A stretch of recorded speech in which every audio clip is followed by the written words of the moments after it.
Deus continua fazendo coisas novas e já podemos perceber. Encerramos um ciclo e abrimos as portas de um novo tempo. 2026 chegou. Não como mais um ano no calendário, mas como uma estação preparada por Deus para frutificar.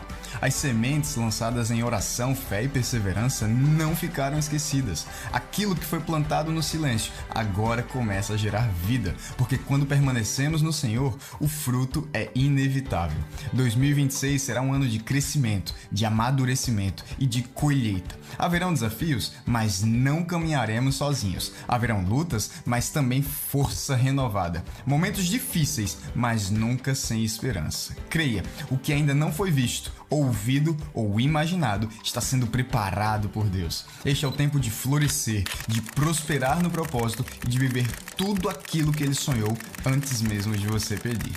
Seja bem-vindo a 2026, o ano de frutificar. Bom dia família! É tempo de frutificar. Uma saudação muito especial a todos que estão online conosco através dessa transmissão. Mandar um beijo muito especial à pastora Sônia, que está parabenizando aos alunos formandos lá do Rio Grande do Norte. A nossa postulante Júlia manda um cheiro especial aos formandos de Campina Grande. E nós recebemos também aqui uma mensagem especial da pastora Priscila, mandando um cheiro precioso para os alunos formandos lá do interior, especialmente do sertão. Manda também aqui um cheiro, Anitta, a mãe do reitor, disse ele é lindo. Está na transmissão. Gente, nessa série de mensagens, é tempo de frutificar, nós temos aprendido palavras do céu para a nossa vida. E hoje eu quero compartilhar com você algo muito especial, que o Pai colocou no nosso coração e que eu creio que vai abençoar muito sua vida. Quem crê que essa palavra é para a sua vida, diga amém. Então diga, eu recebo essa palavra, diga para a minha vida. Amém. Foi o Vitor Hugo quem disse: a adversidade faz com que alguns homens quebrem e outros quebrem recordes. Isso mesmo, é na dificuldade em que nós vamos realmente mensurar e ver se você é homem ou menino, se você está pronto para ir avançar ou simplesmente retroceder. É diante das dificuldades onde muitas pessoas ressignificam e por causa disso alcançam lugares que nunca tinham alcançado. Se não forem as adversidades, talvez você jamais iria descobrir, alcançar, chegar aonde você nunca sequer pensou. Pense um pouco sobre o que nos sustenta nos tempos difíceis. Porque algumas pessoas elas acabam desmoronando com os ventos da vida. Algumas pessoas desanimam diante do vendaval. Outras pessoas acham que o barco vai afundar. Outras pessoas reclamam dizendo que o vento está forte. E outros ficam esperando o vento mudar. Mas aqueles que estão prontos para frutificar, ajustam as suas velas e simplesmente começam a navegar. Hoje eu quero convidar você a ajustar as velas do seu barco e se preparar. Porque em 2026 a palavra profética que nós recebemos é que vai ser tempo de frutificar. Quem recebe? Diga frutificar. Em 2026 você vai viver coisas que você nunca viveu na sua vida e os frutos já estão sendo gerados. Quem recebe? Quem recebe? Os frutos já estão sendo gerados. Aleluia! A pergunta é: você tem arado a terra? Você está adubando? Você está regando? Você está se preparando? Qual preço você está disposto a pagar? Nós compartilhamos sobre isso domingo passado. E hoje então nós vamos continuar falando sobre a fundamentação, ou seja, as raízes. Raízes que sustentam. Hoje nós vamos compartilhar com vocês sobre a importância das nossas raízes, que nada mais é do que a nossa fé, aquilo que vai manter uma árvore em pé, para que no tempo bom os frutos possam ser colhidos. Porque se quisermos frutificar, nós precisamos cuidar das raízes. A árvore, ela só dá fruto se estiver bem alimentada, se a sua raiz estiver profunda. A nossa ministra Yoli leu um texto do profeta Jeremias. E nesse texto, o profeta Jeremias, ele compartilha, ele nos ensina pelo menos 3 verdades sobre raízes que se sustentam. E é sobre essas verdades que eu quero compartilhar com você. Mas antes, vamos orar? Pai, essa é a Tua palavra, e aqui estou como instrumento em Tuas mãos. Por isso eu te peço humildemente que o abrir dos meus lábios e o meditar do meu coração sejam palavras agradáveis na Tua presença. Tu que és a nossa rocha, o nosso Redentor. Nos abençoe com unção e com graça, e que essa palavra alcance muitos frutos em cada coração, em nome de Jesus. Amém. A primeira lição é que a confiança em Deus é o solo das boas raízes. A raiz, para poder se fortalecer, para poder avançar, ela precisa ter um solo adequado. E qual é o solo do nosso coração que está preparado para essas raízes? Confiança. Você precisa aprender a confiar. Se você não confiar em Deus, nada vai acontecer. Não tem como você se sustentar na fé sem confiança. Kierkegaard, ele dizia que fé nada mais é do que dar um salto no escuro. Ainda que eu não veja o que está diante de mim, ainda assim eu vou, porque eu entendo que Deus está cuidando dos detalhes. Eu confio em Deus. É por isso que quando Deus ele dá uma palavra, tudo que você tem que fazer é obedecer. Quem leu o devocional essa semana? Gente, que devocional, hein? Uau! Eu estou curtindo devocional. E quantas lições. Lembra o devocional de ontem? Isaac obedeceu em vez de ir para o Egito, continuou em Canaã e por causa disso, Deus o honrou, Deus o fez prosperar. Confie, obedeça, continue e você vai ver suas raízes, elas se fortalecendo. Veja o texto lido, Jeremias 17:7. Bendito o homem que confia no Senhor e cuja confiança é o Senhor. No seu contexto, no verso 5 e 6, ele diz, olha, maldito é o homem que confia no homem. Para de ficar confiando em circunstâncias, para de confiar em pessoas, para de confiar em político, para de confiar no vizinho, para de ficar confiando no teu background, para de ficar confiando no teu network, para de ficar confiando no amigo do vizinho, do cunhado, de alguém que é muito conhecido, de alguém que pode te ajudar em tal lugar. É o Senhor que está à frente da tua vida. Então é nele que eu vou confiar. O Senhor me dará vitória. Eu não vou acreditar em homens, eu não vou acreditar em laudos, eu não quero saber de extrato, eu não quero ver currículo. O que eu quero saber é se o Senhor está comigo, porque se Ele tiver, a vitória é garantida. Amém? Então nós precisamos ter essa raiz em uma terra, e essa terra se chama confiança. No contexto de Jeremias, o povo de Judá havia se desviado. E aí estava colocando sua confiança no império, colocava sua confiança no rei, colocava sua confiança sobre alguns soldados. Para com isso. A nossa confiança precisa estar alicerçada no Senhor. É Ele quem provê, é Ele quem faz, é Ele quem dá direção, é Ele quem vai liberar a vitória. Então Deus chama o povo e diz, vamos voltar. E para de ficar confiando nas suas próprias forças. Para de ficar confiando em si mesmo. Para de ficar acreditando apenas no que os outros dizem. Começa a acreditar no que a minha palavra está te ensinando. Porque bendito é aquele que confia no Senhor. A segunda verdade é que as raízes crescem em direção à fonte de água viva. Onde realmente tem água. Ontem eu fui no sítio de Rafael e Jéssica. Lá em Pilar. Na verdade não é Pilar, é nas brenhas dos Cafundó, entre Pilar e Itabaiana. Entre Pilar e Itabaiana. Mas a gente rodou as caatingas tudinho, rodou, e chegou num abençoado de um sítio. E aí lá, gente, eu aprendi uma coisa. É que uma pessoa lá estava querendo cavar poço, e aí foi ver quanto é que era uma pessoa para fazer um estudo de solo. O estudo de solo era R$500. E aí o transporte da pessoa que faz estudo de solo era mais R$200. E aí no final das contas era R$1.000 para saber onde era o melhor lugar para se cavar um poço. Aí tinha um matuto lá do lado e disse, oxe, seu doutor, o senhor não tem que estar pagando nada para ninguém não. Bota um copo de pinga para mim aí que eu desenrolo e digo onde é que tem água aqui. E o cara disse, o que é que a pinga tem a ver com isso? Não, a pinga é só a motivação, porque eu vou ensinar o senhor onde é que tem água agora. E ele pegou lá um pedaço de pau de goiaba, num formato de Y assim, segurando com força. Ele botou o pau para cima assim e disse, vamos ver onde é que tem água. E eu disse, danou-se, que molecha dos cachorros é isso? E ele foi andando assim. Teve uma hora que aquela goiabeira fez assim, ó. E ele segurando com força, e o bicho fazia assim, ó. E começava a apontar para o chão. Ele dizia, aqui tem água. Eu disse, danou-se. Gente, é verdade, o bicho chega, fica assim, olha. E mostra onde é que tem água. E você pode fazer o teste, botando, por exemplo, um copinho de água assim, e andando. A vara chega, faz assim, ó, e mostra. Sabe por quê? Porque a água atrai aquele que está em busca de ser saciado. Escuta, o Senhor Ele está nesse lugar. O Senhor está em sua santa palavra. Então, em nome de Jesus, pare de ficar seguindo seu coração. Pare de ficar seguindo só seus sonhos. Comece agora a colocar seu coração na palavra. Coloque seus sonhos na palavra. Porque a palavra de Deus é onde tem a fonte da água da vida.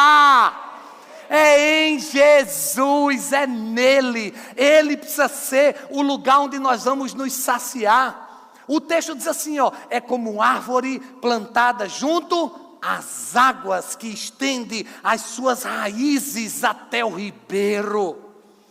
raiz ela precisa, e ela vai buscando, e ela vai catando, e ela quer alcançar o quê? As águas que vai até o ribeiro. Nós precisamos, gente, buscar, ser saciado. Bispo Neto, que também é um pregador, e aqui tem muitos pregadores, sabe disso. Tem uma hora que a gente está pregando e a garganta, ela precisa ser hidratada. E aí a água, ela hidrata. Assim como a planta. Quem tem planta em casa? Quem tem planta?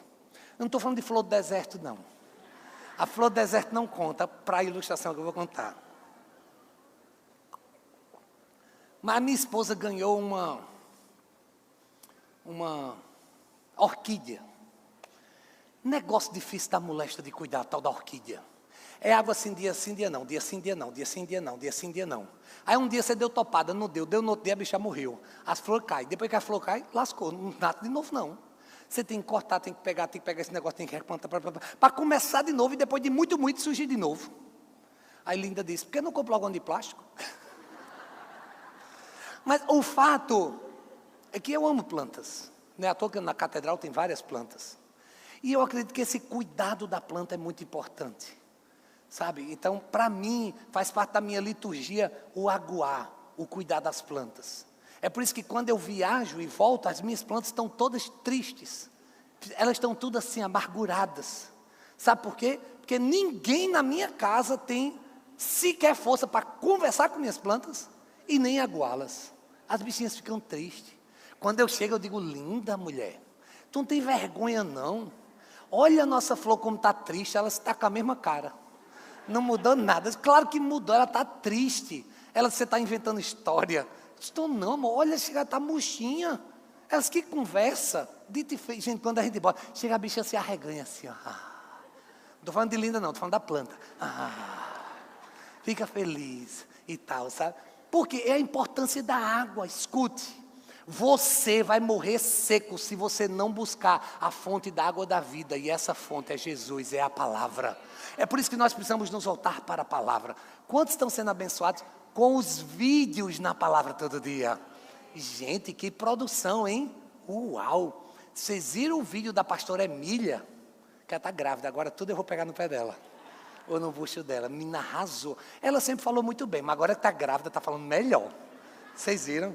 E Ramalhinhando estão babando, que agora vai ser vovô e vovó. Oh, meu Deus, Ramalhinha está tudo besta. Ô, gente, ele tem nem cara de vô, gente. Um menino desse, um menino vai ser avô. Como é que pode? Glória a Deus. Parabéns, compadre e comadre. Parabéns para esse bucho. Nick, tu é caba macho. Mas veja, se não tiver água, vai ser só um bucho, vai ser só um bebê. Se tem água, é fruto da promessa, é uma flecha. Você entende o que eu estou dizendo? Quando nós vamos buscar raízes que estão em busca dessa água, a nossa vida é outra. É por isso que eu pergunto, quais são as fontes que você está buscando? Onde você está se alimentando? Quem você está seguindo? Nas redes sociais vai dizer muito a respeito de quem você é. A terceira e última lição é que as boas raízes sustentam mesmo na crise. Eu estive lá em Chattanooga, no Tennessee, nos Estados Unidos, e uma das lições que eu tive num tempo em que nós estávamos em um retiro, numa cabana, em uma floresta, numa transição entre o inverno e a primavera e o inverno, nós vimos ali a história de uma árvore chamada carvalho. Diante das grandes tempestades, o carvalho é o maior aferidor do grau da tempestade que foi acometido naquela região. Então, os estudiosos, eles chegam num lugar, depois de uma grande tempestade, e eles vão em busca do carvalho. Porque a árvore carvalho, quanto maior for o vendaval, quanto maior for as adversidades, mais firme ela fica. Se o carvalho estiver um pouco mole, a tempestade não foi forte. Mas se a tempestade foi forte, o carvalho fica assim, ó, rígido. Ele fica numa fortaleza que ninguém consegue movê-lo. Escute isso aqui. Eu quero profetizar sobre sua vida a unção do carvalho. Seja quais forem as tempestades, e por piores que elas sejam, elas vão se tornar mais fortes. No Senhor, e diante das lutas que você vai enfrentar, você não vai ser vencido, você não vai se quebrar, você não vai se romper, você não será como um bambu levado de um lado para o outro, mas quanto maior tempestade, quanto maior vendaval, quanto maior luta, seja o que vier em 2026, o Senhor vai te fortalecer, porque as suas raízes serão como carvalhos de justiça, chamados pelo Senhor para a sua glória. Nós precisamos manter nossas raízes em Deus. O texto nos diz no verso 8, na parte B, não receia quando vem o calor, mas a sua folha fica verde. A tempestade vai vir, o calor vai vir, a dificuldade vai vir, e que venha, mas a minha folha vai ficar mais verde no Senhor. Eu não quero ninguém me botando aqui no Serasa, no Procon. Eu não quero ninguém aqui querendo me colocar no SPC, dizendo que eu prometi uma coisa que eu não cumpri. Eu não estou dizendo que esse ano não vai ter luta. O que eu estou dizendo é que quanto maior for a luta, mais você vai florescer. Porque não receia quando vem o calor, a sua folha vai ficar verde, e quando tiver sequidão, você não vai se afadigar, você não vai deixar de dar fruto. Quem recebe essa palavra? Eu creio no que eu estou pregando, e é por isso que eu estou liberando profeticamente essa verdade para a sua vida. A árvore com boas raízes vai continuar verde, vai continuar frutificando, mesmo nos tempos difíceis. O calor vai vir, a seca vai chegar, mas nós vamos permanecer. O que Jeremias nos ensina é que a fé sólida não evita os problemas, mas resiste a eles. O segredo da resistência está não no que se vê, mas está nas raízes. Está naquilo em que ninguém está vendo, mas o Senhor, Ele está contemplando, Ele está fazendo. Eu creio que hoje o Pai está preparando você para esse novo tempo que você vai viver. Alguns hoje formados, outros vislumbrando ainda o que o Senhor tem. Mas uma coisa é certa, é que seja qual for a sequidão que você venha passar, espiritual, emocional ou financeira, as suas raízes estando no lugar certo, você não será abalado. O reformador Martinho Lutero disse: a fé que não tem raiz profunda não suporta o peso do fruto. Deus tem fruto para você, mas você está pronto para suportar o peso do fruto? As raízes que nos sustentam não são visíveis no mundo, mas determinam se vamos resistir ou se vamos desabar. É no secreto onde nós nos enraizamos no Pai, onde buscamos a água da vida como uma fonte de transformação, e é em Deus que nós buscamos, mesmo diante da sequidão, a folha verde e o fruto em toda estação. Hoje o Espírito Santo te convida a cravar suas raízes mais profundas em Cristo. Mas antes, eu tenho alguns convites para te fazer. E se essa palavra faz sentido para você, fique em pé no seu lugar, porque hoje é tempo de frutificar. Vamos louvar o Senhor.